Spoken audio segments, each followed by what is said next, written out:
Méditons avec la communauté des disciples du Christ vivant en ce mercredi 28 février 2024, deuxième semaine de Carême, année liturgique B. Évangile de Jésus-Christ selon saint Matthieu au chapitre 20, versets 17 à 28. En ce temps-là, Jésus, montant à Jérusalem, prit à part les 12 disciples et en chemin, il leur dit : Voici que nous montons à Jérusalem. Le Fils de l'homme sera livré aux grands prêtres et aux scribes. Ils le condamneront à mort et le livreront aux nations païennes pour qu'elles se moquent de lui, le flagellent et le crucifient. Le troisième jour, il ressuscitera.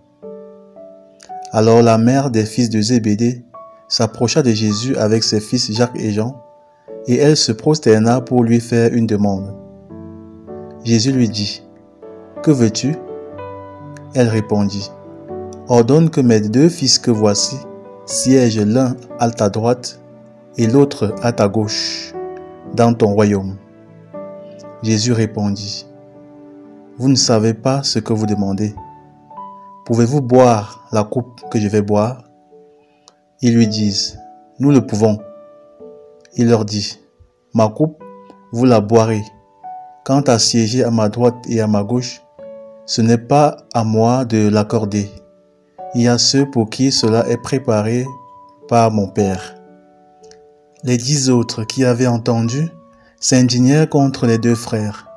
Jésus les appela et dit : Vous le savez, les chefs des nations les commandent en maîtres et les grands font sentir leur pouvoir. Parmi vous, il ne devra pas en être ainsi.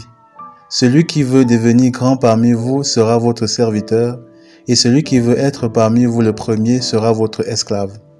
Ainsi, le Fils de l'homme n'est pas venu pour être servi, mais pour servir et donner sa vie en rançon pour la multitude. Acclamons la parole de Dieu. Méditation. Frères et sœurs en Christ, que le Seigneur soit loué en tout temps. En ce jour, le Seigneur Jésus fait part de sa crucifixion à ses disciples. En chemin pour Jérusalem, il leur fait comprendre que le lieu du sacrifice n'est plus loin et qu'il est judicieux qu'il endure ses souffrances afin d'établir son royaume. Il est le second homme venu du ciel pour recevoir l'héritage dont le premier homme est déchu. Mais pour parvenir à cela, il faut qu'il souffre, meure et puis ressuscite le 3e jour. Pendant qu'il chemine, il est interpellé par la mère de Jacques et Jean qui, soucieux pour ses enfants, voudrait qu'ils occupent une place de choix auprès de Jésus, car toute mère recherche ce qui est mieux pour ses enfants. Jésus à son tour la répliqua en disant : Quant à siéger à ma droite et à ma gauche, ce n'est pas à moi de l'accorder. Il y a ceux pour qui cela est préparé par mon Père. Jésus, par cette affirmation, veut nous faire comprendre que le plus important n'est pas de connaître la position ou la place que nous occuperons dans le royaume des cieux. Ce qui est important, c'est le processus pour y parvenir, car il y a un grand prix à payer, un ensemble de choses à faire pour espérer demeurer auprès de lui avant de parler de notre position. Il profite donc de cette situation pour graver un enseignement très important et impératif pour la mission qui lui est confiée et celle des disciples à venir. Jésus est en contraste absolu avec l'esprit du monde. Le monde pour lui est dominé par les dirigeants ou personnes autoritaires, ambitieux, usurpateurs à la limite. Chacun cherche à s'élever afin d'occuper une place de choix dans les différents domaines respectifs de leur vie. L'autoritarisme et la domination est l'ordre du jour. Il est donc contre cette manière de faire. Pour lui, la grandeur dans le royaume des cieux est faite d'humilité, de renoncement de soi-même, d'acceptation du mépris de la part des autres. Elle réside également dans l'abaissement pour le service, car c'est en servant les autres que nous marquons un pas vers la gloire qu'il prépare. Il s'est lui-même présenté comme l'exemple en se niant, lui le Fils de Dieu, en devenant un homme, Puis il s'est abaissé en occupant la position de serviteur jusqu'à sa mort à la croix.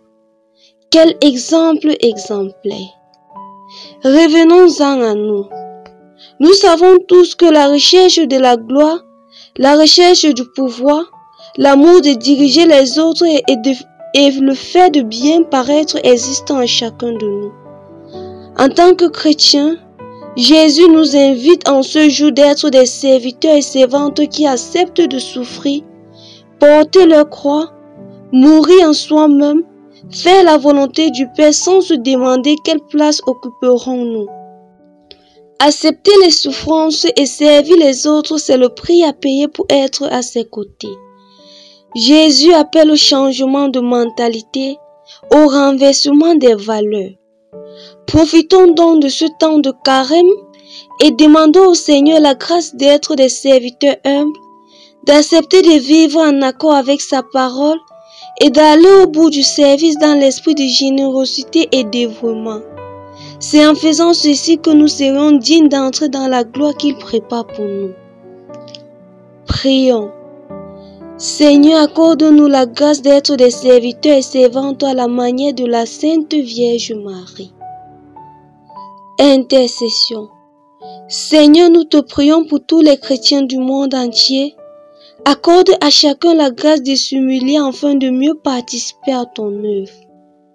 Maman Marie, intercède pour nous.